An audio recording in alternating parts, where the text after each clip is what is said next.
Just every time I enter this house, where my professor Tomas Venclova was partly growing up, it of course gives me a very special state of mind. Last year, I think I was 6 years ago also with students, so I'm in a very interesting situation here myself, being a student of Tomas Venclova, his graduate student, and having brought 6 students of my own from New York. We just came from Riga. Yeah, better. And 3 hours later we're here.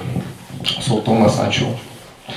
And we wanted to, well, I invited Tomas to his own house to talk about banned books and his involvement in this phenomenon that is, in Russian, is called Tamizdat, and it should be called, of course,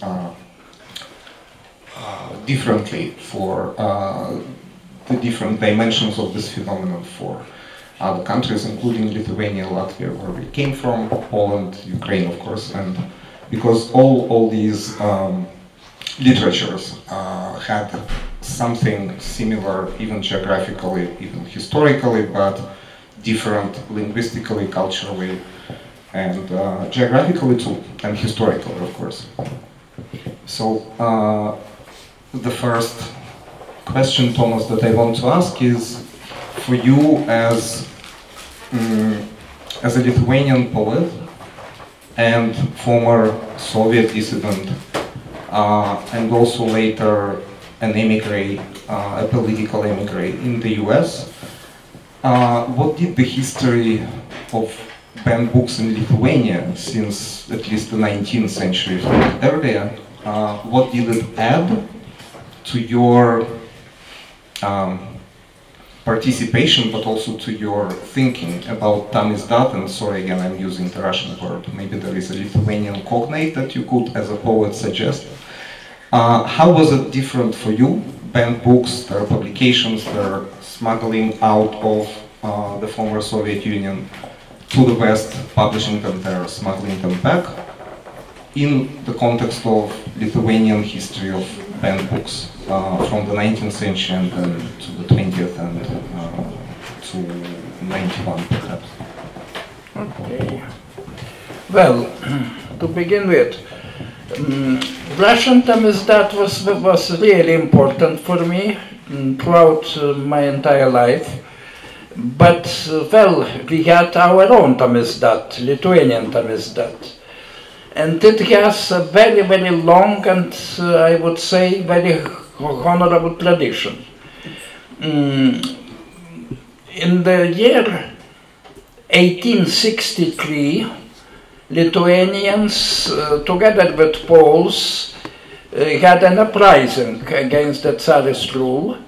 And after that uprising, there was an idea by some Slavophiles, Slavophilic thinkers,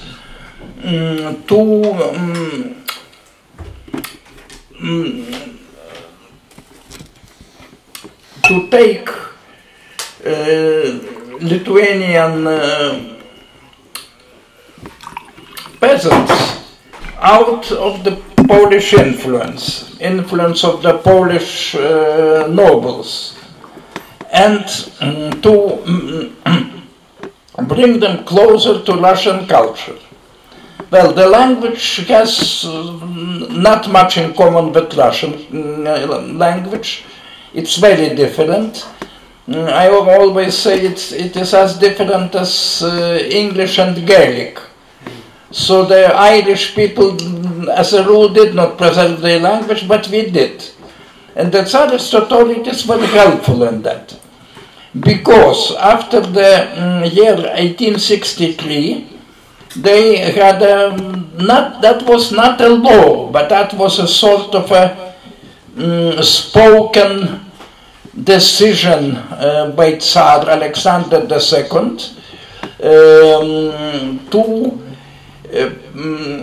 change Lithuanian alphabet. It was a Latin alphabet, same as Polish, which naturally made Lithuanians close to Polish culture. The other element which made Lithuanians closer to Polish culture was Catholicism. So Lithuanians had to be Russified, brought to Russian culture. There was even the theory that in the 13th, 14th century, they were virtually Russian-speaking people. And they were spoiled by Poles, brought into the Polish area of influence, and they must go back. They must go back to their East Slavic roots. Well, for that the alphabet was changed. Printing books in Latin letters was banned, was forbidden, and with some exceptions, Russian Academy of Sciences could, with a special permission, publish Lithuanian books, for example, collections of folklore in Latin alphabet. But those books could not be sold in Lithuania proper, only in other parts of the Russian Empire. They were not numerous, but they did exist. Jan Baudouin de Courtenay, who was the greatest linguist of the period, was very instrumental in that. He helped to print books in Latin alphabet, in Lithuanian language, the collections of folklore, very significant collections of folklore, in Kazan, of all places, today's Tatar Republic. And of course they leaked to Lithuania proper as well. People simply bought them in Moscow or St. Petersburg or Kazan, if you want, and brought them to Lithuania. But the letter of law was that they cannot be published in Lithuanian region and they cannot be sold in Lithuanian region. Then all other books, including textbooks, including elementaries, including prayer books, all had to be printed in Lithuanian language, but in Russian Cyrillic letters.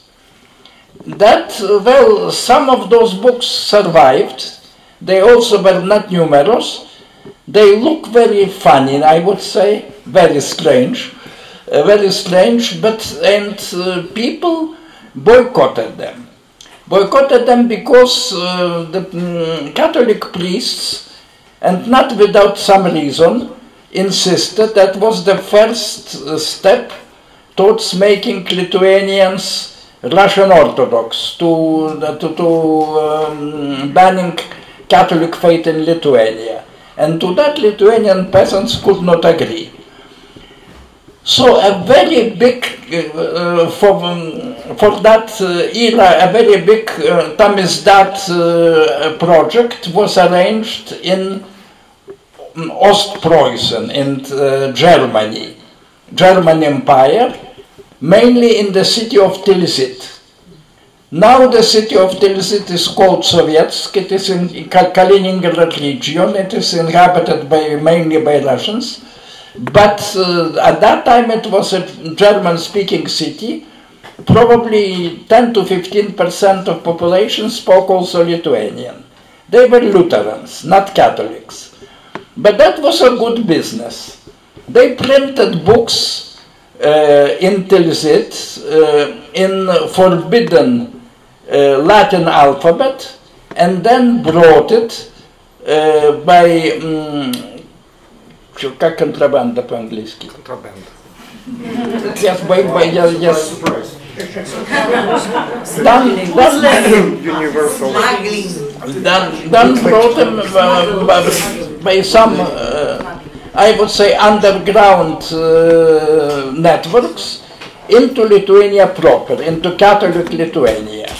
At first, mainly the prayer books, but then also literature.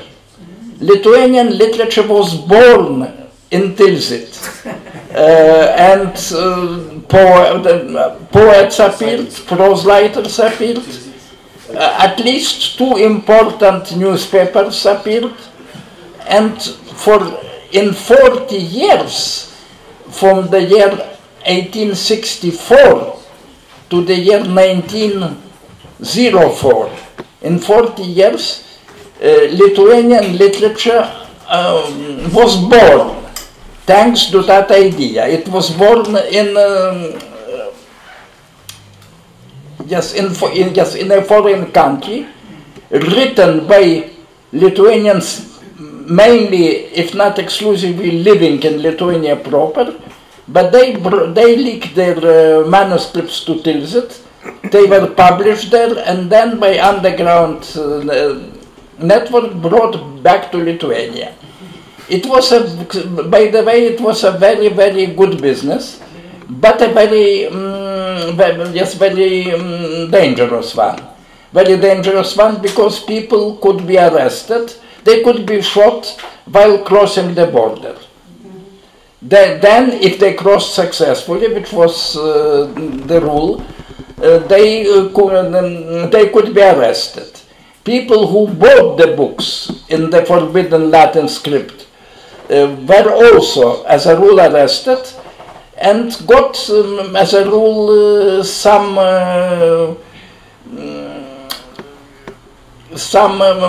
fees to pay. But people who brought the books from Tilsit could be sent not necessarily to Siberia. Some of them were sent to Smolensk region. Some of them even to Chisinau, which is not the very worst place for exile. But, good climate, good wine, and so on and so on.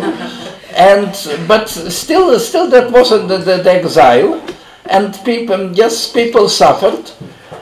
Some of those underground businessmen were exiled for several times in a row. Sometimes it take more than 10 years, and but still it was an unwinnable play for the Tsarist authorities. An unwinnable play. The books were more and more numerous. Nobody bought the books which were distributed officially in Cyrillic letters. Nobody. They became very rare. Then the authorities stopped publishing them because nobody bought them. And the underground network of Tamizdat, of Lithuanian Tamizdat, of Tilsit Tamizdat, became really mighty until the year 1904. Then the Tsar Nicholas II,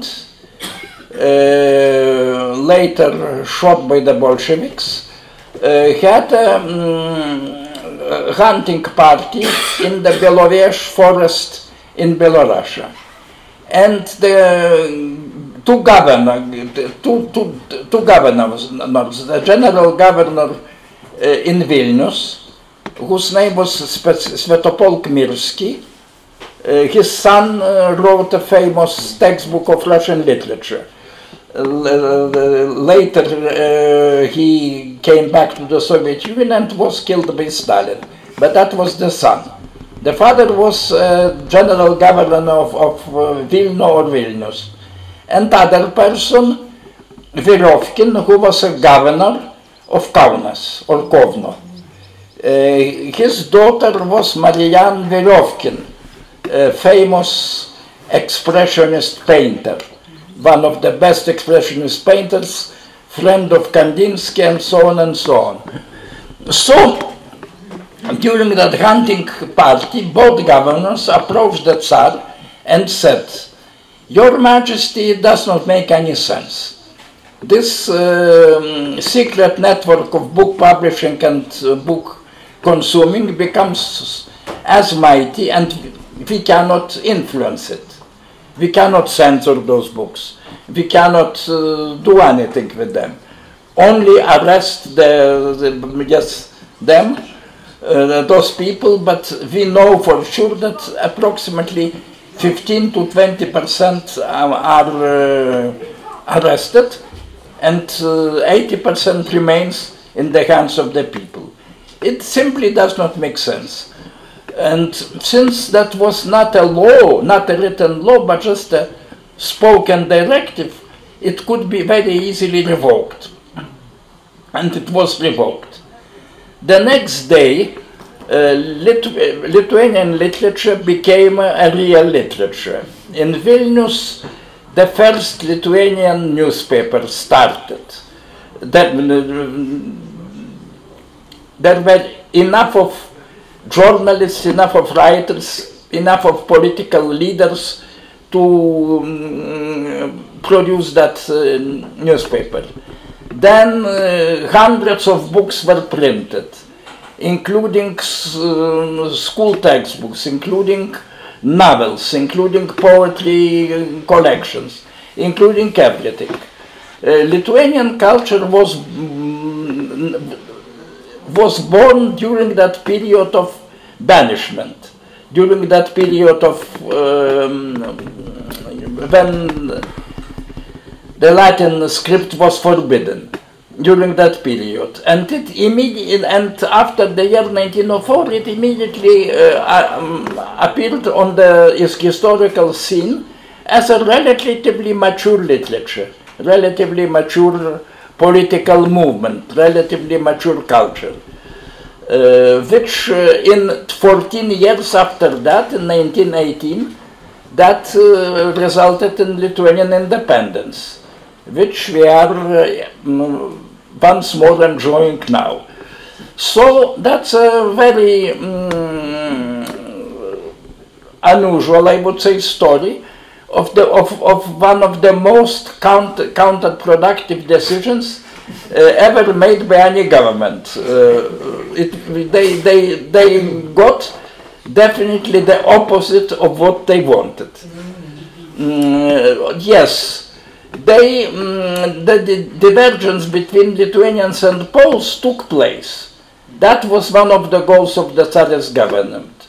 But there was no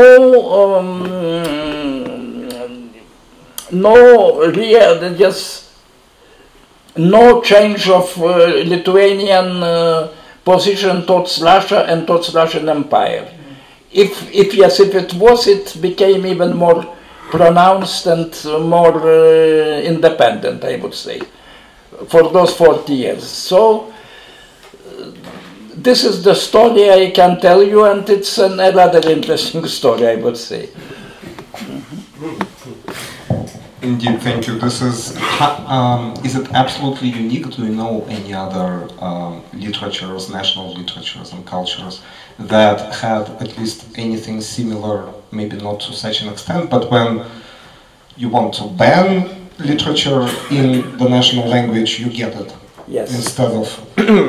Well, the situation in Latvia and Estonia was different. They never banned the Latvian or Estonian print, and never tried to force Latvians and Estonians to use Cyrillic letters.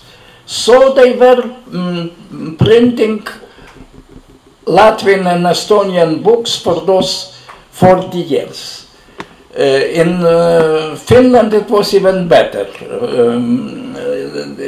There was a real autonomy. But in Ukraine, the books and even notes in Ukrainian language were banned in the same, during the same period, and printed mainly in Austro-Hungary, in Lviv or Lviv, which was called Lemberg, even in Vienna, even in Prague and so on. And it was similar to Lithuanian situation, just similar. I still insist that Lithuanian situation was rather unique. And the same with Belarusians. Belarusian language was forbidden. Books can be printed only in Russian language.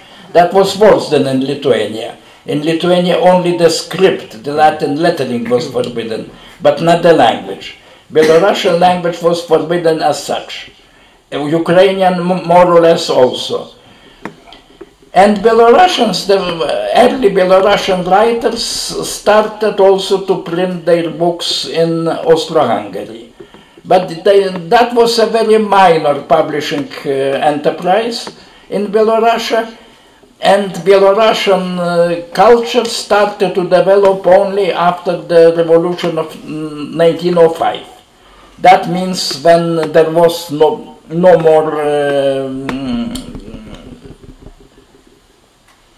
more ban on Belarusian language. About Belarusian poets, Belarusian prose writers, Belarusian scholars appeared after the year 1905. Most of them were, by the way, socialists, and even leftist socialists. Many of them tried to find later common language with the Soviet authorities. And in the 20s it looked that it could go. But later, virtually all of them were destroyed by Stalin, and Belarusian culture as such was virtually destroyed. Only now it is reappearing, and slowly, and with many problems, I would say. The same with Ukraine. But no, I can also tell one more story about Moldova or Moldavia. Moldovans, well, their language virtually does not differ from Romanian language, and they used Latin letters like Romanians use. They were, by the way, and still are Orthodox like Russians and Romanians, not Catholics like Lithuanians, and not Lutherans like Latvians and Estonians. They were Orthodox. And Moldavian or Moldovan culture was, well, always considered part of Romanian culture.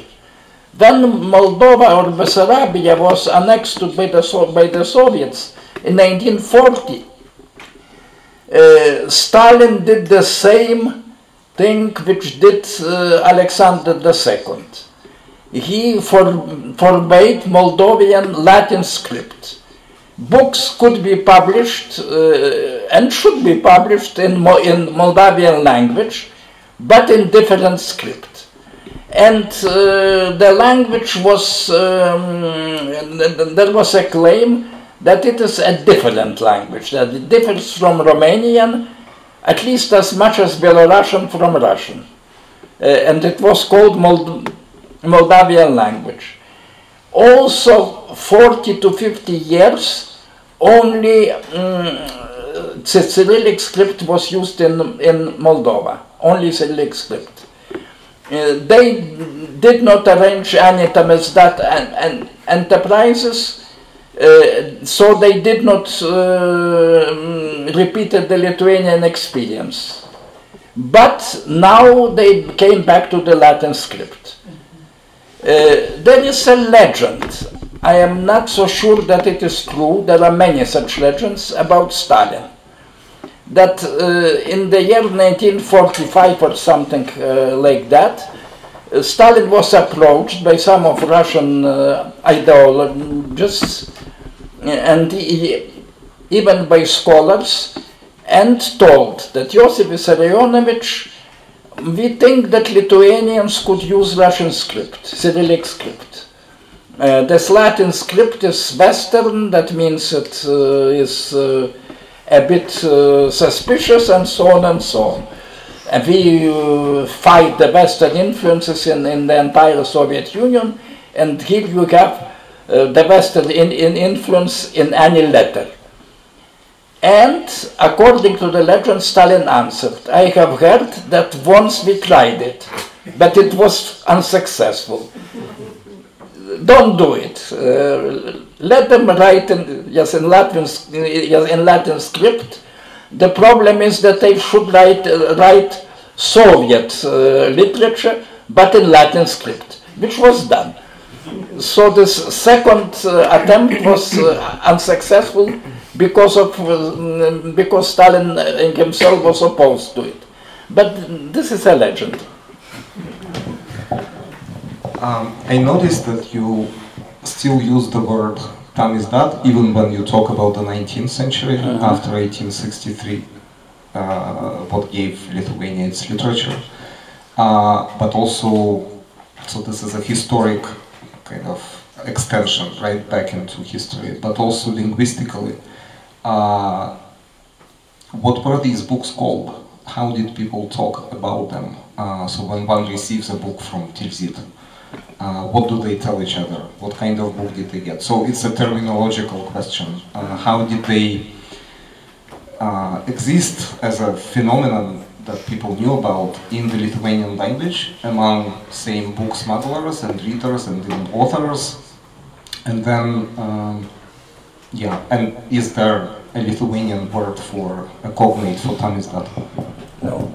There is a Lithuanian word for those underground contraband sellers, knygnešiai, which means people who bring the books, who carry the books. It was, as I have said, it was a rather profitable business, but at the same it was a very hard work physically.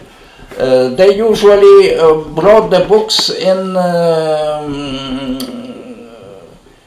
mishki, sacks. In sacks, weighing approximately 20 kilos. Approximately 20 kilos, which was, you have to be a strong man to do it. And then it was, of course, this danger. But those book bringers, booksellers were national heroes. And in Kaunas you have a monument to an unknown soldier, and next to that monument, a monument to an unknown bookseller.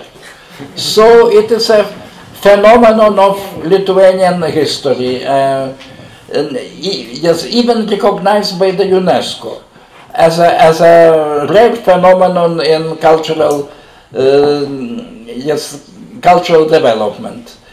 A special term like Tamizdat, no, I don't think that there was a special term for it.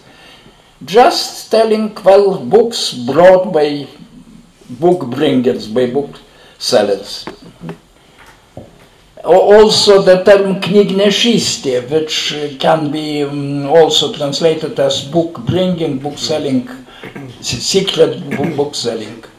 We had a sort of a repetition of that same process during the Stalin times, during the Soviet times in Lithuania. Well, just like in Russia, or Ukraine, or Latvia, Estonia, and so on. We had it, but about that we will probably speak a bit later. Well, we can start moving towards this period already, and before maybe we can try to propose a term like this in Lithuanian right here with your help. After all, it's a poetic, almost new word that a poet would invent, maybe, such as, or collectively. Anyway, we will get to this. But well, we managed to invent a word for samizdat. Samizdat was translated into Lithuanian, and it was used and still is used. We used it in the Lithuanian underground, and we still use it in the historical books. Savilaida, which is the literal translation of samizdat. Sam is savi, izdat is laida, savilaida. But there is no such term for tamizdat. Can it be? Tanleida, Tanileida, I don't feel that it could be accepted by the masses, so to speak. Don't think so. I don't have such a feeling. So when the term Tamizdat, I think as well, well, Samizdat is older, this goes back to the 40s, to Nikolai Gloskov, but Tamizdat is much younger, and maybe it wasn't even used widely even in the 1970s, which is when it so happens that your first texts were leaked, as they say, or smuggled out abroad and published somewhere else while you were still living in Vilnius or in Moscow and Leningrad at the time. So could you tell us about the first Tamizdat story that you were part of as an author, personally? Well, that's a difficult story because such a story is virtually non-existent. First of all, to tell something about the term Samizdat, about the idea of Samizdat. In Russia, Samizdat is a very old phenomenon. There was Samizdat in the 19th century. There was, you know that Lermontov's Demon was printed first, I believe, in Karlsruhe. Or Pushkin's, some of Pushkin's works were also printed tam in the foreign countries. By the way, part of that Russian Samizdat was simply the obscene poems. Sometimes quite funny, Barkov and so on. One of the writers of that period even wrote a poem, even produced a short poem of 4 lines. I cannot tell every line, but I will try to give you some idea. Пишу стихи я не для дам, все больше о том о сём. Я их в цензуру не отдам, а напечатаю в Karlsruhe. I write poems not for the ladies, mainly about such and such things. I will not bring them to the censorship, but I will print them in Karlsruhe. The city of Karlsruhe, for some reason, was famous for printing such mainly Russian, but not only Russian books. I think some of this Ukrainian Tamizdat, some of this Belarusian Tamizdat was also printed in Karlsruhe. They had printers who knew East European languages. So, and of course there was Samizdat throughout the entire Tsarist period. And then, throughout the Soviet period, from the very beginning, from the year 1917, lots of books were printed abroad. For example, the immense enterprise in Berlin, Tsvetaeva, Nabokov, early Nabokov, Khodasevich, Bunin, even Maxim Gorky, lots of people printed their work in abroad, and then it leaked to the Soviet Union. Sometimes almost by official channels, but rarely, rather by unofficial channels. And in Stalin times it became really dangerous. Now, now speaking about the Lithuanian Samizdat during the Soviet period. That's also a long story and interesting story, because in the year 1940, Lithuania, just like Latvia, Estonia, and Western Ukraine, Western Belarus, and Moldova, they all were annexed by the Soviet Union. Approximately a year it was so-so. It was, so to speak, bearable. Many people even thought that it was much better than to become the part of the Nazi Germany. And yes, in some respects, it was better. But in the June of 1941, big deportation started. People were deported. They were given 2 hours for preparing themselves, the entire families, and they were allowed to take 100 kilos of things with them, but were warned that since part of the way you will walk, don't take too much. Don't take too much. So, and then they, after several very difficult months, they found themselves in Altai region, in Krasnoyarsk region, in Yakutia and so on. Not only ethnic Lithuanians, by the way, but lots of Poles, lots of Jews, lots of Russian immigrants, which were numerous in Kaunas at that time. All of them were considered, sometimes not without some reason, as enemies of the Soviet regime. 17,000 were deported. 17,000. That was never brought to the public attention. Never any information about that was printed in the newspapers and so on. So people at that time people understood that Soviet regime is something one should avoid, to put it mildly. And in 1944, at least half of the Lithuanian intelligentsia emigrated, at least half. There were probably approximately 60,000 of Lithuanians managed to leave Lithuania in 1944, together with the German army, not together, but so to speak, following in the steps of the retreating German army. They, at first, they found themselves in German camps for the displaced persons, and later most of them managed to move to the United States. So you have 60,000 of new Lithuanians in the United States.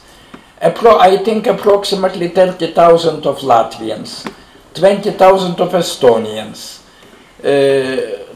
probably hundreds of thousands of Ukrainians, and so on. The so-called DPs, displaced persons. Some of them, now, well, there is a usual Soviet idea that they were Nazis. I would say 10 to 15% of them probably were, but most of them were not. There were even leftists, and approximately half of the Lithuanian intelligentsia found themselves in Chicago, in Los Angeles, in New York, where they had to change their work. Very many of them became simply, simply proletarians. Although in Lithuania they were, let us say, school teachers or university professors or famous writers and so on and so on. Very small number of them found employment which was according to their education. Most of them did not know English. Well, later, of course, they learned English, and their sons and daughters became more or less regular Americans. But 60,000, it does not look very big number, to be a very big number, but there was half of Lithuanian writers, more than half of Lithuanian painters, half of theater actors, half of musicians, half of university professors, and so on. So they tried to do their best and to arrange newspapers, magazines, publishing enterprises, and so on and so on. It can be compared to Russian situation in Berlin in the 20s, when Tsvetaeva or Bunin or young Nabokov were active, more or less the same situation. These magazines even paid some honoraria, very small ones, but they did pay. One could find an employment in those newspapers and survive. Just not in the best way, but for some people it was better than to do strictly physical work. And there were very good writers, some of them, not everybody. Also, as usual, there were lots of gravomaniacs and so on, but there was, for example, a poet, Radauskas, who was at least as good as, let us say, Hodasevich, at least as good. Not, I would say, not as good as Mandelstam, but almost. Very, very good poet. He died in Washington, D.C. in the year 1960, I believe, or 1970. In the year 1970, he was 60 years old. I met him once in my life, not in America, in Lithuania. During the Nazi occupation, he visited my mother. They were on friendly terms. So, and I remember him. I was 55 years old, but I remember Henrikas Radauskas. For me, it is a very big, very important experience. Henrikas Radauskas, then Škėma, who wrote a fiction, a novel about his own experience. He was working as a person in an elevator in one of the posh New York hotels, and he wrote that experience of an elevator worker, using the methods of Joyce and of French existentialists and so on. Recently, his novel was translated into German, and it had success. Yes, it was very successful. Critics wrote in Germany that if it were translated in the 40s, immediately after the war, when it was written, it could become one of the big European novels of that period. Now it is simply too late. But people read it, and they read it in Lithuania. So all that Tamizdat, there was a very big Tamizdat, just like in Tsarist times, a very important literature, and it leaked to Lithuania. It leaked to Lithuania, those newspapers, those magazines. It was difficult. It was a bit dangerous, not extremely dangerous, I would say. But if you were found reading that literature, you could be included into so-called blacklists, which means very much lesser possibilities of good employment and so on and so on. So, and of course, the entire my generation read that literature. We read also Russian Tamizdat. We read Mandelstam, we read Gumilev, we read Akhmatova, which leaked from the West. We read, for example, Nadezhda Mandelstam's memoirs. For me, that was a very important reading. But we also had this entire large literature in Lithuanian, which was sometimes good, sometimes not so good, but at least it was free. It was something different. It was something interesting for that reason. We read it. We distributed it. We gave it to each other, saying, well, I give it to you for one night. I hope you will manage to read it in one night. Sometimes it was a big novel. So we managed to do it. In the same way, we managed to read, for example, Camus, The Plague by Camus. I was given it in Polish translation for one night. And of course, I managed to read it in one night. Later, I was given Solzhenitsyn's in the first circle, w krugu pierwszym, also for one night. It was more difficult than Camus, because it is longer and Camus is better. But still I managed to read it, and not without some interest, and even enjoyed it. So we got that. Then some people in Russia started to leak their manuscripts to the West. Shalamov, Voinovich. Well, you had, I believe, the entire class on that, so you know the problem. It happened once. It happened in Estonia. In Estonia, there was an old poet and scholar whose name was Uku Masing. He started his work in Tartu in the 20s. Then in the Soviet period he somehow survived, but never printed his work. We used to say about him that he is not anti-Russian, he is anti-Indo-European. Because Estonians are an Ugrophonic people, they are not Indo-Europeans, and they generally consider, not they of course, not every one of them, but there are people who consider the Indo-Europeans to be a group of people which is aggressive and dangerous for Ugrophonic people. Uku Masing was one of them. He wrote religious poetry, philosophical poetry. He was a good writer, well, not a bad writer, to tell the truth. And he managed to leak some of his work outside. It was printed in Sweden. And nothing happened. Nothing happened to Uku Masing.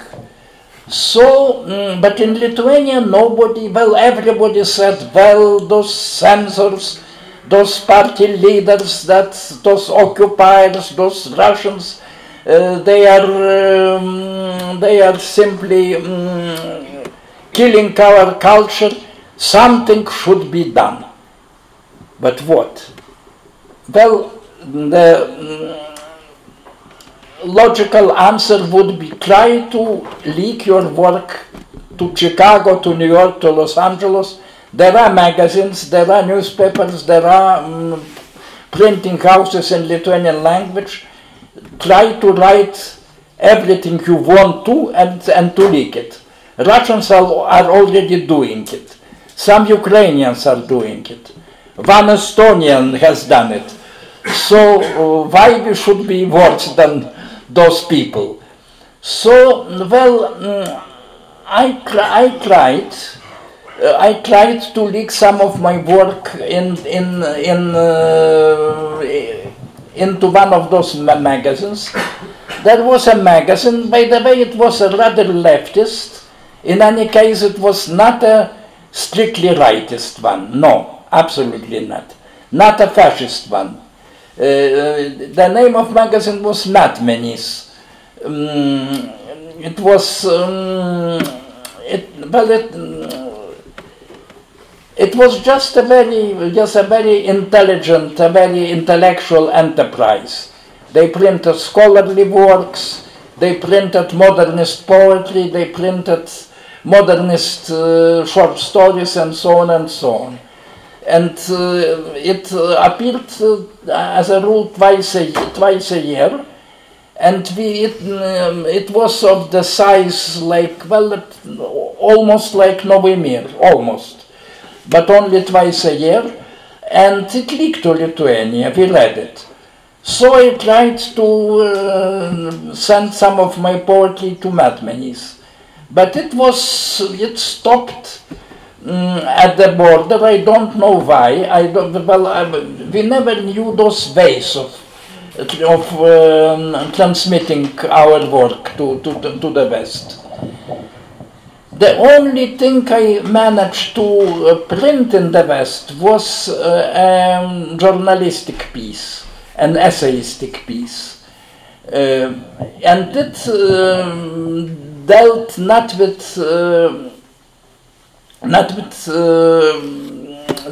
strictly with Lithuanian press, it dealt with Jewish press.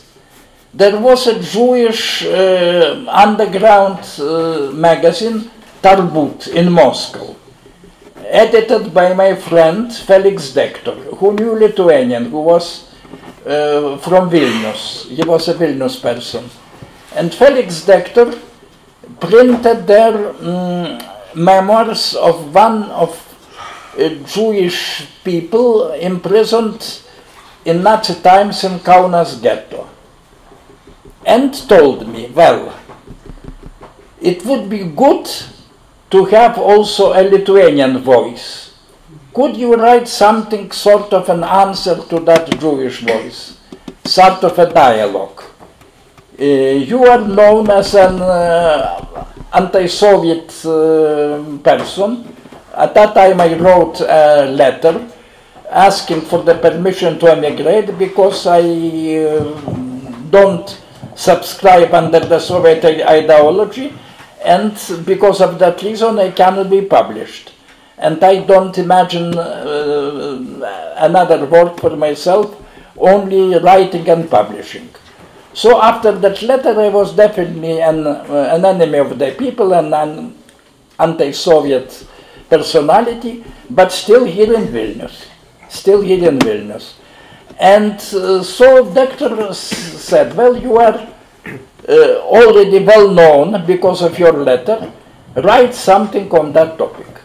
I wrote an essay, Jews and Lithuanians, which was printed in Tarbut. Tarbut was leaking to the West all the time, to Israel, not only to Israel, and it appeared also in Western press, including Lithuanian press. Well, since it was, the usual position of the Lithuanian nationalist was, we are okay. We never did anything to Jewish people, quite vice versa. Jewish people were in their majority communists, so sometimes from time to time maybe some rather stupid Lithuanian could do something yes, as revenge for Jewish communist crimes. But that's all that can be told about that. All the Jewish people were killed by the German Nazis, and no one Lithuanian is guilty. So that was the regular emigre position, and the position, the latent position, never told publicly, but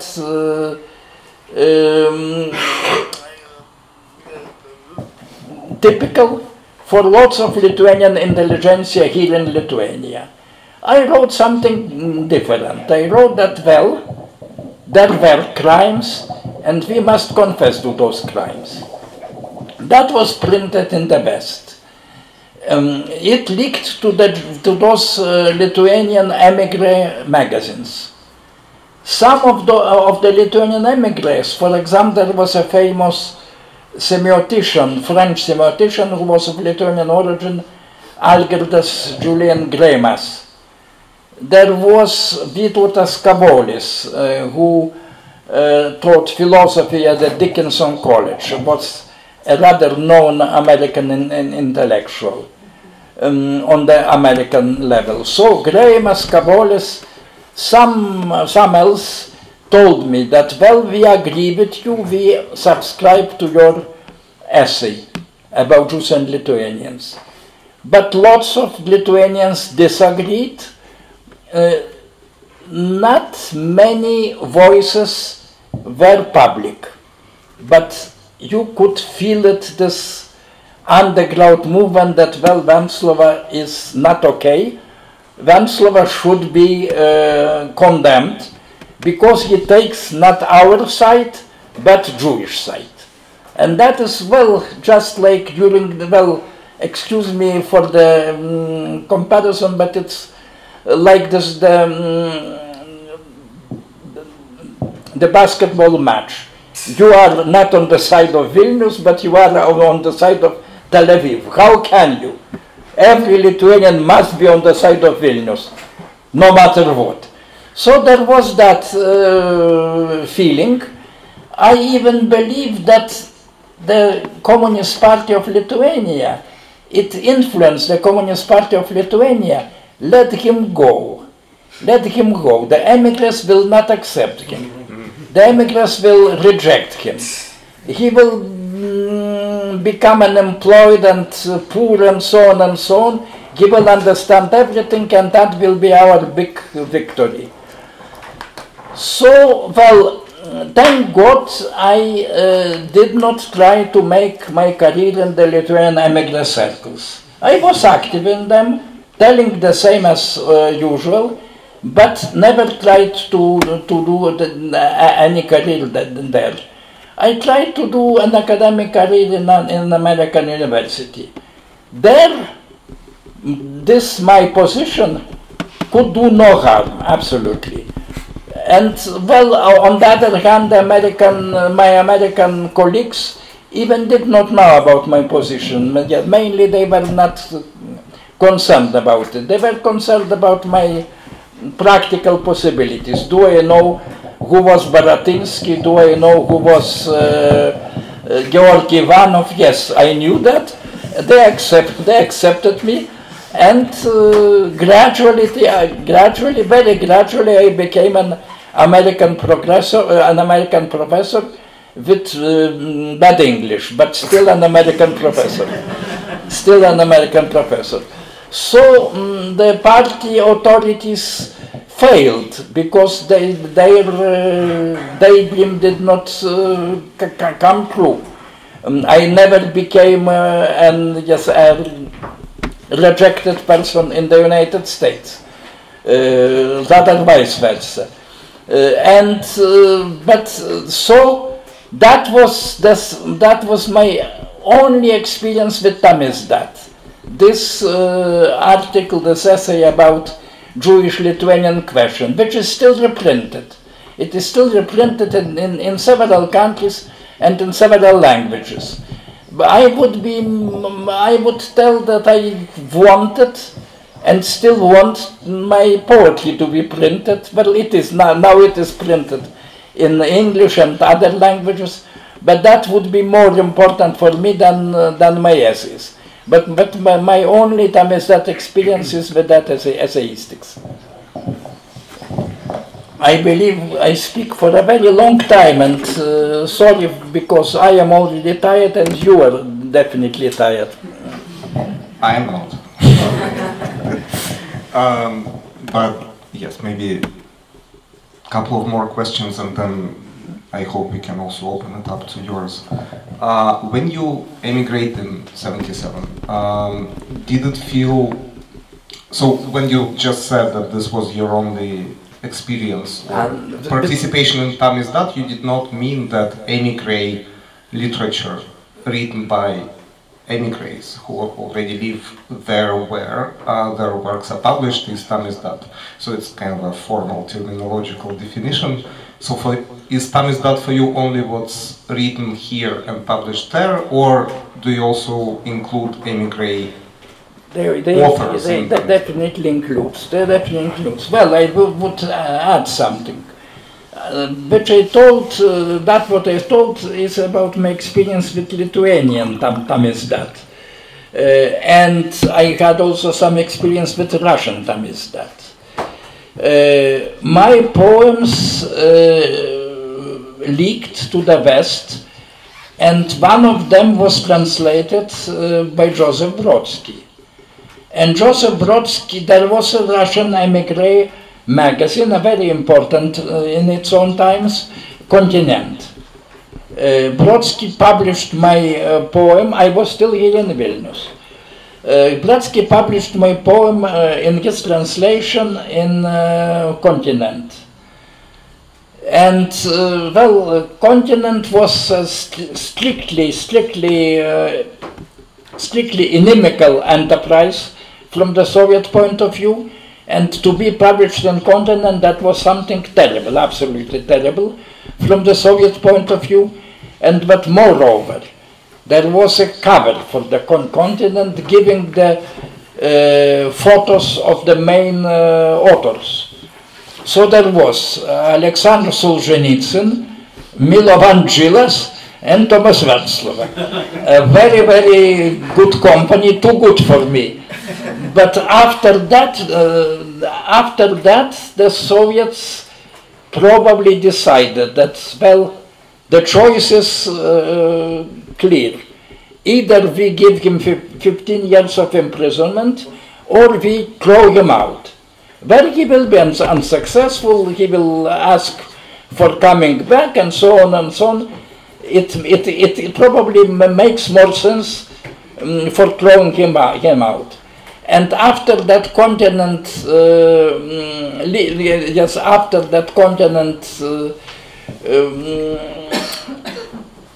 after that continent leaked to Lithuania and was read by some people here. Well, to tell you something about the Aesopian language. You know, there is a poem, a very famous poem by Adam Mickiewicz, the first line of one of his Crimean sonnets. It is as famous in Polish literature as Mój dziadzia samych czesnych prawil in Russian literature, the first line of Eugene Onegin. So it sounds: Płynąłem na suchego przespór oceanu.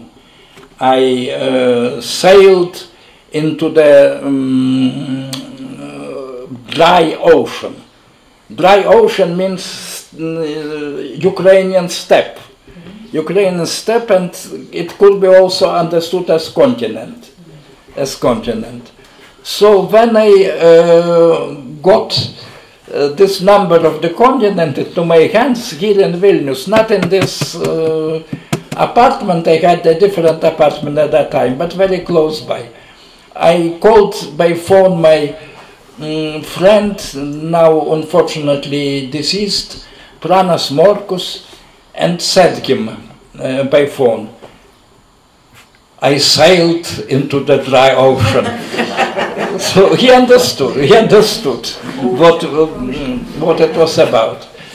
There was also a very similar story with Polish Tamizdat, because I also found my work in the Polish Tamizdat.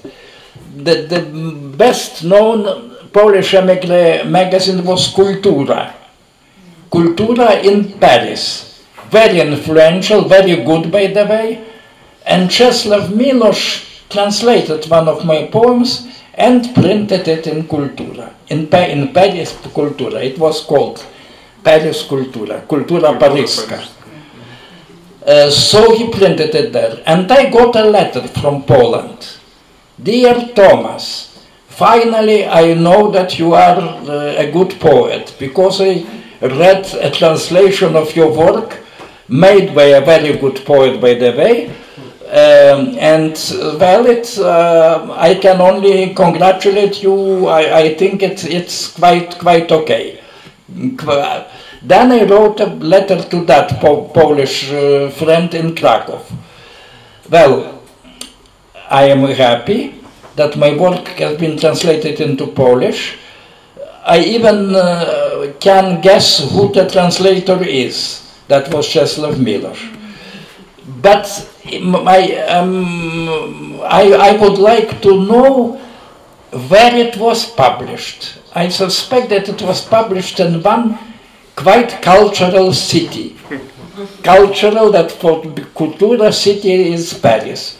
And I got an answer, yes, you are right, it was published in a cultural city. So, well, yes, well, now I see that you asked me about my own experience in Tamizdat. So in Lithuanian Tamizdat it was minimal, but in Russian and Polish it was less than minimal, it was perceptible. When I arrived to Paris, it happened approximately a month after my publication on Continent. Of course, I had no money and so on. I was in a difficult condition. I went to Continent and said, "You just published my poem. Where is my fee?" They answered, "Континент не платит никогда никому и ни под каким видом." Continent does not pay anybody, anytime and anyway. So, well, Brodsky, for example, Brodsky published the entire book of poems, and we knew, he was informed that he had a honorarium, a fee for that book, $4,000, which await for him at such and such Western Bank. That was the year 1972 or something like that, 1972, and we thought, we were in Leningrad at that time, well, $4,000, what an immense sum. How happy is Joseph Brodsky, and so on and so on. Now we know that 4,000 is not an immense sum. At that time it was a bit better than now, but still a very, very modest sum. But Continent did not give me a cent. There is a story that you told me once about an Israeli journal much later, not Jews and Lithuanians, but was it 22, who told you that мы не обязательно печатаем гоев, но изгоев всегда. Да. But how to translate it in English? Okay, this stays on. I will Yes. explain. But I also did not pay. Особенно гою. Alright. Well, and of course this is, we are in a very switching kind of the conversation a bit more to, well, a different jurisdiction and country where books are, of course, again banned, and like in Lithuania, but in a very different time when it's clearly not just after perestroika and everything that went on, but also after the internet came about. But nevertheless, it's an open question. I just wanted to hear your opinion about what's happening with book bans in Putin's Russia today. And we see more and more publishing houses, of course, that publish not only in Russian, but also translations from Ukrainian into Russian, if the authors are willing and to allow this. Do you keep an eye on Medusa books, Freedom Letters, whatnot? What do you think about the future of this new Tamizdat, or maybe about its past? Well, we'll see. You reminded me of my also deceased friend Joseph Tomas, who was invited to the KGB and asked by them, "What do you think about your future?" He answered, "I think mainly about my past." And okay, he was extremely witty man. When Alexander Ginsburg came to Vilnius, one more story about Tamizdat or Samizdat. Alexander Ginsburg came to Vilnius and said us that I am organizing an unofficial poetry magazine, Syntax. I would like to arrange not only Russian issues but also issues in other Soviet languages. The best poets in the Soviet Union, as far as I know, are Georgians and Lithuanians. So there will be a Georgian issue and a Lithuanian issue. Would you like to participate? We try to participate. That's a different story and an interesting story. But Tomas said, young man, before working on syntax, you should study phonetics and morphology. And after syntax, you will definitely study geography. That means you will be deported. And he was absolutely right. But that was a joke. That was a joke because Tomas took some part in syntax. Now, speaking about today's situation, I am not very well acquainted with today's situation. My own book, History of Lithuania, I wrote a big 2-volume history of Lithuania, and it has been translated into Polish, and it will appear in Poland probably within a year. Now it has been also translated into Russian, but it is simply a daydream to think that it could be published in Russia, if only for the reason that there is a law, a written law, that one cannot compare Stalin's regime with Hitler's regime. Simply. It's incomparable. Well, it is, in a sense it is incomparable, but in a different sense. But you cannot compare it. Stalin is more or less okay, and Hitler is absolute evil. You cannot tell that Stalin is also evil, cannot tell. So in my book I compare those regimes, say that Stalin is virtually as evil as Hitler, I tell it, and that has been translated into Russian. The manuscript does exist. But if it would be published in today's Russia, the publishing house and the translators would suffer, definitely. For that reason, it seems that it has to be published somewhere outside of Russia. There are such enterprises.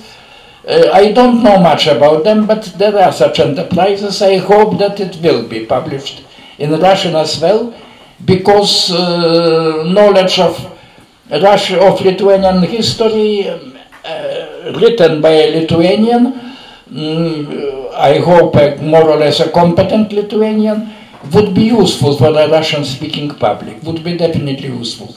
So, for example, today I told you some stories from Lithuanian history, and for some of you it was definitely something new. So there are, I bet there are hundreds of such interesting stories in Lithuanian history. So, well, there are emigre enterprises.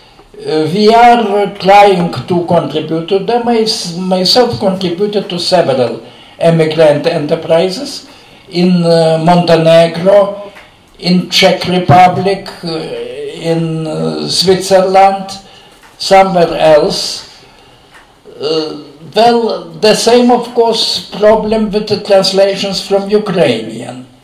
I have some, how to say it, some separate opinions about the Ukrainian cultural policy, but about that I will not tell you much, because it's a very sensitive problem, and Ukrainians, generally speaking, have right to their policy. But in my opinion, well, yes, that some Tamizdat does exist and must exist in today's Russia, some Tamizdat, like it existed in the Soviet period. Moreover, there is internet, which did not exist in the Soviet period. And to tell me once more about my Lithuanian history, I was told today that one chapter of my Lithuanian history is already available in the internet. Unfortunately, only one chapter. But maybe the entire book will be there. Let's hope so. Thank you. Well, the first story that you told about how Lithuanian Tamizdat really gave Lithuania its literature in the 19th century is, of course, a very unique but also a very powerful example, probably. Anyway, I just wanted to, this is something I forgot to say in the beginning, that I am here because of some of the students and volunteers for Tamizdat Project, which is a project that deals with the study of banned books from the former Soviet Union and Eastern Europe. And please help yourselves to these, some of the postcards and even matchboxes, because manuscripts don't burn, or they of course do, maybe because of that. One of us, Diana Gore, has been designing for at least a year and a half already. And do you want to say something? What would you like to hear? Just also about your topic, because we've been talking about Tamizdat globally in a sense. If you just a few words, and then I hope we still have time for questions from. Well, I suppose in relation to the merge, should I sit down? Okay. In connection to the merge with the postcards and the matches, it's kind of really globalized, like what Tamizdat is, how we conceptualize it, how we understand it in different contexts and cultures and everything. And it's definitely inspired my own personal research. And when Yasha sent me some covers, he told me about the Ukrainian translation of Animal Farm, for example, which, speaking on displaced persons camps, was published in one in 1947. And it's caused me to go really deep into the research, and I've shared it at conferences, and I'm starting my master's program at Stanford University with this research. So yeah, I'm just grateful, I guess, to have joined Tamizdat at a time when we've started to expand it both as an organization, but also as a research topic, I suppose, yeah, outside the kind of Russian context, but also other nations and even other continents, so, yeah. Thank you, Diana. And we also have the first Lithuanian animal farm, Skotny Dvor, Litovsky. Yeah, so I'm done. Tomas, and I think we have time.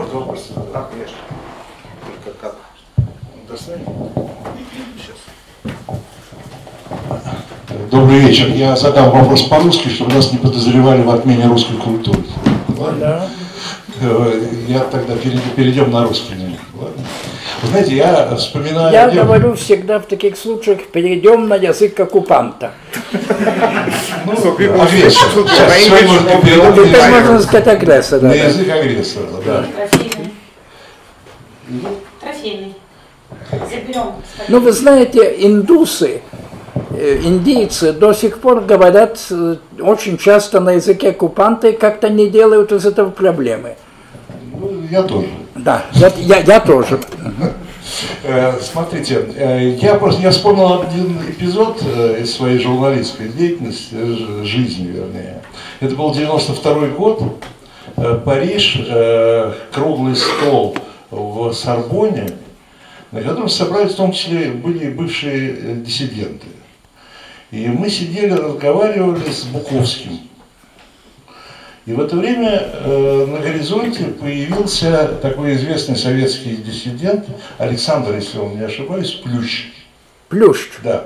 Но он украинский вообще. Да, абсолютно правильно. Да. И совершенно, значит, потрясающе, я был свидетелем диалога, когда Буковский увидел Плюща и говорит: Плющ, ты чего хочешь наш Черноморский флот отобрать?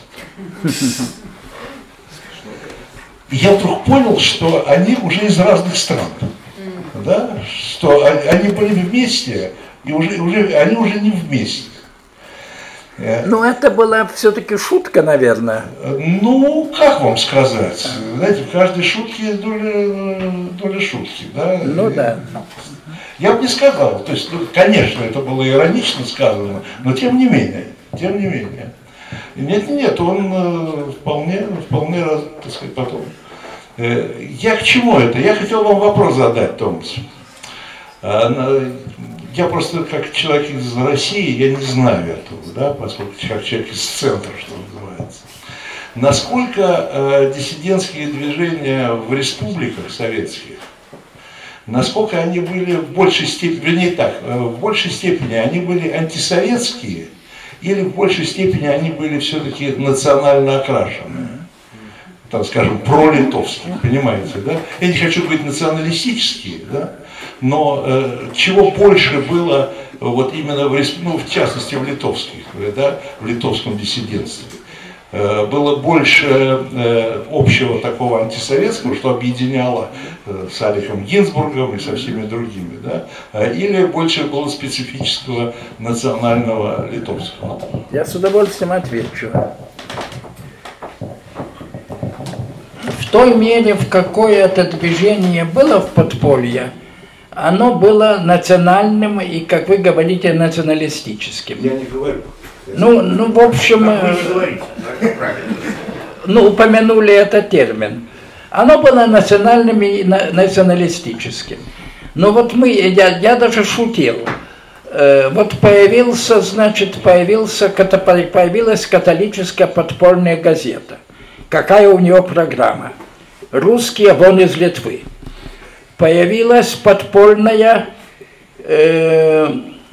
народная газета Народной подпольной партии. Какая у нее программа? «Русские вон из Литвы». Появилась социал-демократическая газета, программа «Русские вон из Литвы». Появилась еврокоммунистическая газета, программа «Русские вон из Литвы». То есть не было другой программы. Мне это казалось немного провинциальным, мне это казалось немного мешающим Литве, поскольку я считал, что если это рухнет, то только общими усилиями. Сами мы одни никогда не освободимся, это совершенно невозможно. И, собственно, так оно и произошло. Мы освободились потому, вот сейчас любой скажет, любой литовский деятель скажет, конечно, Литва вела себя героически, мы там стояли у Сейма, там люди погибли, это все правда. Это все правда. Но мы сами все это сделали. К сожалению, ни черта бы вы не сделали, если бы что-то не происходило в это время в Москве. Сначала Горбачев, что бы о нем там ни говори, сначала Горбачев дал определенный сигнал, и Ландсбергис, который без Горбачева остался бы рядовым музыковедом, стал национальным вождем. А потом в Москве начались митинги, 500 тысяч и больше человек, свободу Литве. И русский народ в общем и целом был так положительно нейтрален. И только поэтому мы освободились. Сейчас, к сожалению, ситуация эта изменилась. Я не могу сказать, что русский народ сейчас положительно нейтрален. Ну, я слишком мало знаю тамошнюю ситуацию. Тогда я знал. Тогда я бывал в России, тогда я варился в этом котле, я знал эту ситуацию, и я знал, что можно освободиться общими силами, но только общими силами. Ну вот, когда наши сопротивленцы, они не любят, когда их называют диссиденты, они говорят, мы резистенты, мы сопротивленцы. Диссиденты – это разные марксисты, которые хотели сохранить Литву в составе Советского Союза. Ни черта мы не хотели. А что мы марксисты, ну, может быть, кто-то и был там марксистом, и вообще Маркса почитать не мешает, господа, не мешает. Так же, как и Фройда, так же, как и Фрезера, так же, как и Адама Смита, не мешает. От этого, так сказать, хуже не станет. Но это другой вопрос. Но мы сопротивленцы. Мы всегда были за Литву совершенно свободную, никаких русских. Но когда они попадали в лагеря, они там находили общий язык с русскими, очень часто. С тем же Гинзбургом, с тем же Буковским. Буковский написал в одной статье: «Я националист, польский, чешский, нигерийский, индонезийский, таджикский, армянский, грузинский и так далее. Я ответил, я националист. Польский, чешский, нигерийский, армянский, таджикский, конечно, литовский, иногда даже русский. Такой был мой ответ Буковскому. Но я был большим исключением среди литовских диссидентов. Но опять повторяю, в лагерях они находили общий язык. Потом выходили из лагерей, опять забывали. Если бы не Людмила Алексеева, если бы не Сергей Ковалев, никакая литовская подпольная пресса не проникала бы за кордон. Она проникала благодаря помощи русским. И тогда, когда это все вот варилось в этом подпольном котле, это люди в общем понимали. Сейчас они перестали это понимать, и сейчас это напоминать даже считается как-то неуместным. И я очень сожалею об этом, потому что было, то было. И освобождались мы вместе. Правда, освобождались мы вместе, но вот кто-то освободился, а кто-то и нет. Русские, к сожалению, не освободились. Но хотя был момент, когда я думал, ну вот, уже наконец и они освободились, и слава Богу. Был такой момент. Решили вернуться. Решили вернуть, ну как-то не решили, ну за них решили, но они оказались слишком пассивными, чтобы это правильно принять.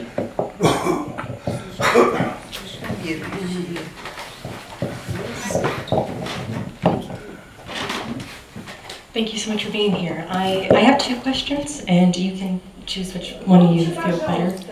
Louder? No, it's not loud, sorry. My first question is, what does it mean to be Lithuanian, given your unique and complex relationship to it?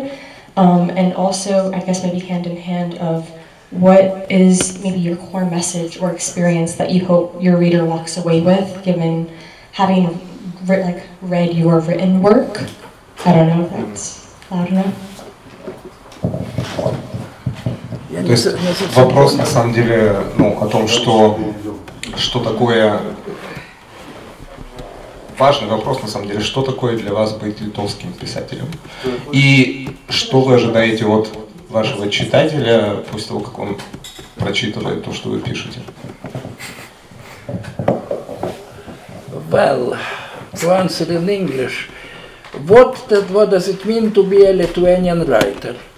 Well, sometimes I am told that, well, if you wrote in Russian, you could have a much bigger audience.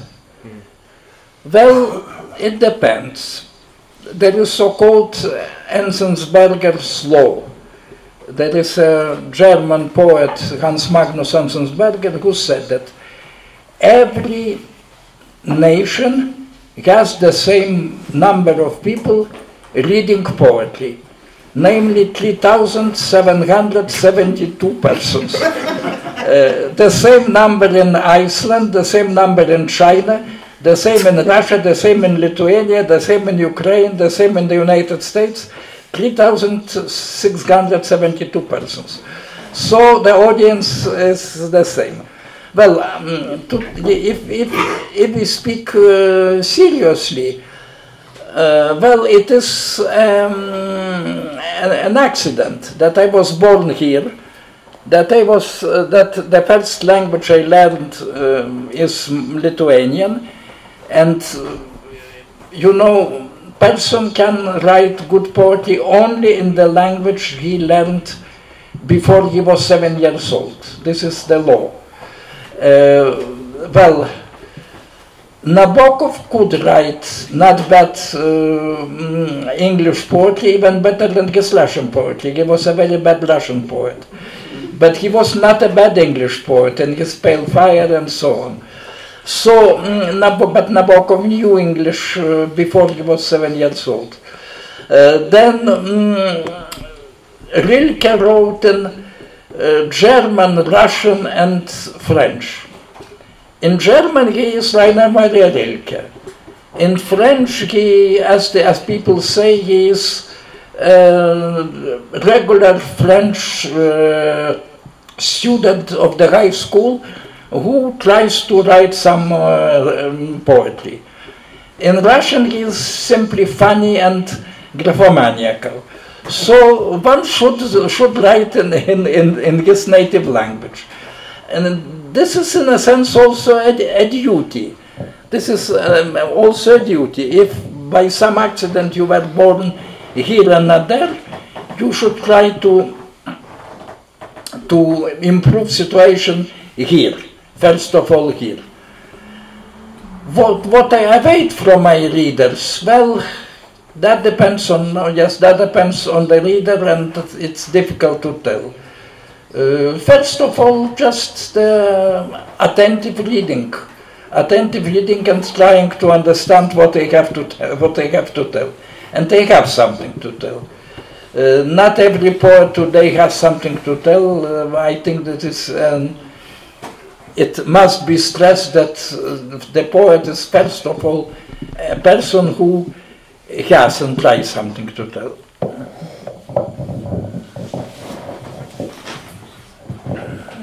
Я по-русски? Давайте. Да, спасибо. Но насколько, когда я читала книги «Евромагнит», да, то, с одной стороны, вы себя чувствовали свободнее, когда вы уезжали в Москву. Там для вас ощущалось больше свободы. В обратную сторону Бродский, когда уезжал в Литву, он себя здесь чувствовал свободнее. Все-таки это объясняется, скажем, отсутствием присмотра со стороны органов, ну там КГБ, например, да?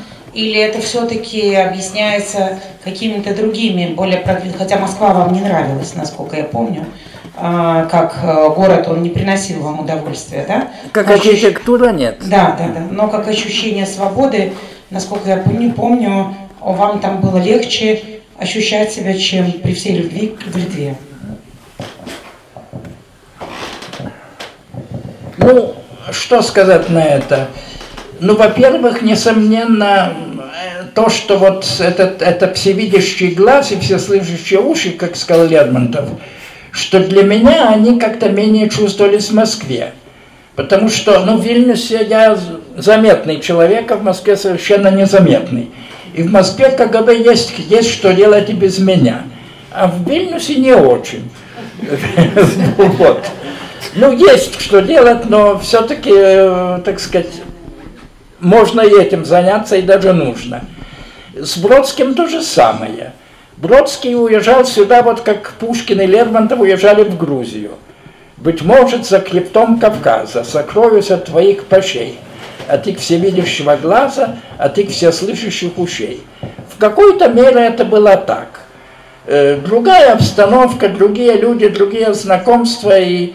Ну, я одно могу сказать, если бы Бродский поселился в Вильнюсе, оказался бы в ситуации, ну, скажем, Юрия Ефремова или там Феликса Фигмана, он бы был глубоко несчастен.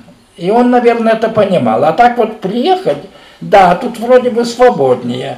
Тут можно пойти на выставку своеобразную, можно пойти на спектакль своеобразный, можно пойти в кафе, которое выглядит иначе, чем московские рестораны, и поговорить с людьми, которые думают немножко иначе. Вот это было для него какое-то освобождение.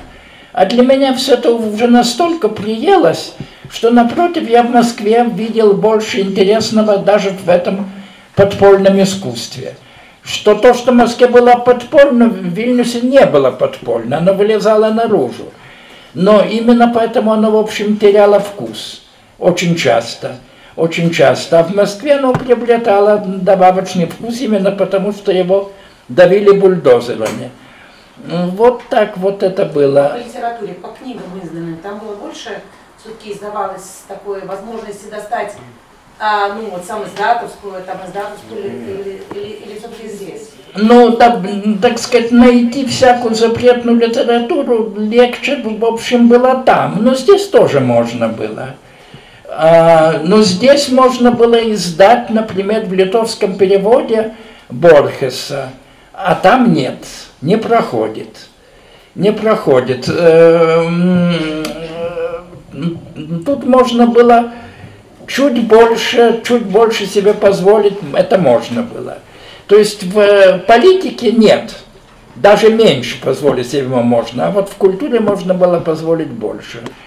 Что касается Борхеса, я помню, я принес Борхеса в литературный журнал, и редактор, покойный Альгимантас Балтакис, известный такой человек в те времена, меня спросил: этот Борхес часом не антисоветчик?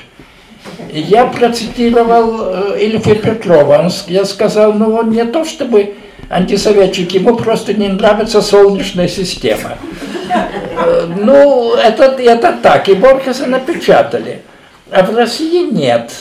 В России нет, потому что там были, так сказать, например, очень было важно, что Борхес был против Шолохова. Это уже чисто личная какая-то обида Шолохова, он делал все, что можно, чтобы не было Борхеса на русском языке. На Хемингуэя была личная обида Долоресы Барули, испанской коммунистки. И поэтому вот, по ком звонит колокол, ну, вроде бы и можно печатать. За республиканцев, против франкистов, ничего такого плохого о коммунистах не сказано. Но Долорес Барули, ах, это тот, который лично меня, так сказать, там покрыл в свое время, ни в коем случае, через мой круг. Ну и в Москве нельзя. А в Литве, может быть, и можно. Тут вот не сидит Долорес Барули, так сказать, не наблюдает за каждым шагом. Вот так вот обстояло дело. Очень этот... На литовском и переправлялись в Москву вообще, нет? Литовские книги, литовские издания. В каком смысле? Ну, в смысле, если здесь можно было издать на литовском. Ну, к примеру. Нет, ну такие планы, конечно, На литовском бессмысленно. Нет, планы издательские, конечно, утверждались в Москве и все такое. И, скажем, если ты в план включишь Орвелла, ты, конечно, не позволят. Конечно, не позволят. А какой-нибудь Борхес, ну кто там его знает? Даже как-то мимо глаз проходило. А в Москве сидит какой-нибудь знаток латиноамериканской литературы. А, Борхес? Не-не, тут не может быть и речи.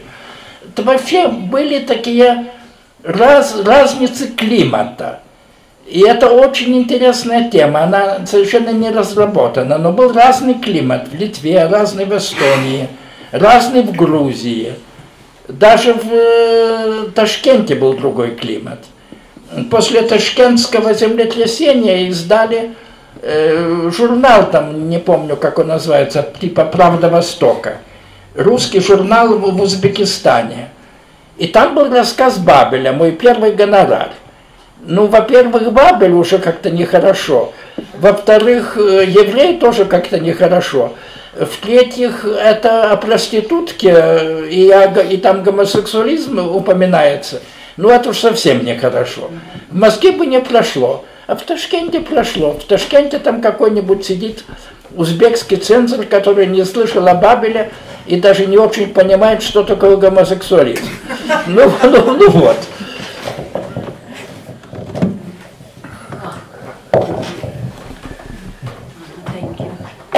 Thank you. It is very interesting to listen to you, but I wonder, how come that you were brought up in such a pro-Soviet family, but you became dissident?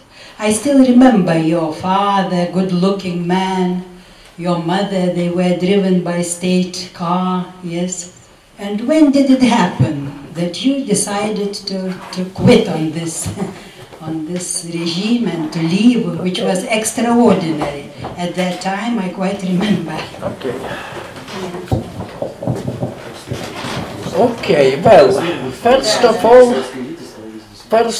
well, my father was a very cautious man, but he was not a 100% pro-Soviet man, and mother as well. You told something about his riding in a state car. He never had a state car. He bought a car himself, he had it for several years, and then sold it, and then used taxis, only taxis, or sometimes even buses. But that's, he was less privileged than people usually think. Then he had good library, which is preserved in this apartment. He had good library, including not only the Soviet books, I would say, mainly non-Soviet and even anti-Soviet books. And I read it from the early youth. I said once in one of my articles that the biggest mistake of Stalin was that he never banned the entire world literature. He banned more or less Dostoevsky, he banned Proust, he banned Joyce, he banned I don't know whom else, well, maybe Baudelaire and so on. But he never banned Cervantes, Shakespeare, Schiller. And all that world literature works in the anti-totalitarian direction, in the anti-Soviet direction, by definition. It cannot be otherwise. All that literature influenced me definitely from my very early youth, because I was a very avid reader. I read not only Lithuanian, I learned Russian enough, early enough, and Polish early enough, and I am very happy that I learned those two languages, which gave me some, so to speak, some possibilities not every Lithuanian young man had. Russian and Polish languages helped. Now we say, well, Russification, no, Russian language was useful as well, definitely useful. It would be probably better to learn English or French, but if we cannot learn English or French, then Russian will do. Because you can read the same literature, the same good literature in Russian and more of it. Then, well, I also happened to have good friends in a high school. Good friends who in the beginning were also rather cautious and ambivalent concerning the Soviet regime, but who changed very fast. Romas Katilius, Pranas Morkus, Zenas Butkevičius, who taught me skepticism, who taught me some principles of ethics, I would say, very important principles of ethics, and who knew more about Lithuanian history and Soviet history and world literature, world history probably more than myself, who know more about Stalin's regime and could tell it to me. And well, that helped, books and friends, mainly those two things. Now people also say, well, it was very easy for him because he was always defended by his father. The KGB would never touch him because he was his father's son. That's untrue. That's untrue. KGB could touch everybody, notwithstanding his father's position, and the son could be harmful for the father, but the father could not defend the son. A good example, Pavel Litvinov. Pavel Litvinov, well, he's still alive. He was one of the most important Russian dissidents. He was a grandson of Maxim Litvinov, of Stalin's Minister of Foreign Affairs.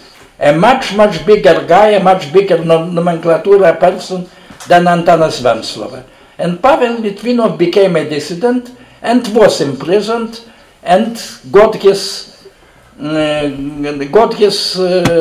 share of problems, big share of problems. So, well, that probably all I can tell.